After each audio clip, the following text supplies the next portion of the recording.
kenapa gue masih percaya Bitcoin adalah aset yang terbaik. Yang pertama adalah kelangkaan, atau kita sebutnya bahasa Inggris adalah scarcity.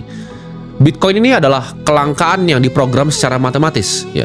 Beda seperti emas. Emas itu masih bisa ditambang lagi, uang kertas itu masih bisa dicetak, bahkan saham itu masih bisa dibuat lagi.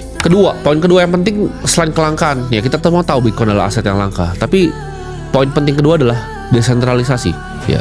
Ini akan menjadi titik krusial dan penting ketika dunia itu sudah berubah jadi yang gue sebutnya serba digital. Semuanya digital, ya. Rekening kita digital, kita udah jarang pakai uang kertas, belanja semua pakai kris. Ya. Ini gue kasih tau kalian, buat yang kalian belum tahu, ya. Di seluruh dunia, ini gue gak ngomong cuma di Indonesia, seluruh dunia, ya. Semua bank itu banyak yang kena hack setiap harinya atau percobaan untuk dihack. Apakah ada yang bobol? Ada. Kalau kecil uangnya ditambal, kalau besar ya udah kolaps. Banyak sekali bank yang bobol di dunia.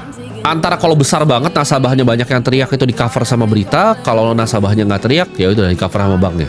Dan yang ketiga itu adalah waktu, ya. Jadi waktu itu selalu akan jadi hakim yang paling adil. 2013 Bitcoin tuh bahan bencana. Ketika gue pertama kali beli tahun 2015, itu dibilang ini tulip mania.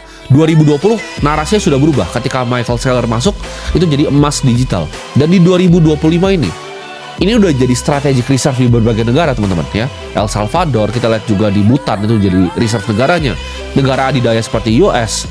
Dan banyak akan negara-negara yang ikut. Bentar lagi paling Saudi juga udah masukin di salah satu asetnya. Bitcoin itu akan jadi bahtera, ya. Ketika banjir yang besar itu akan datang, ini akan jadi tempat di mana orang-orang akan bisa berlindung.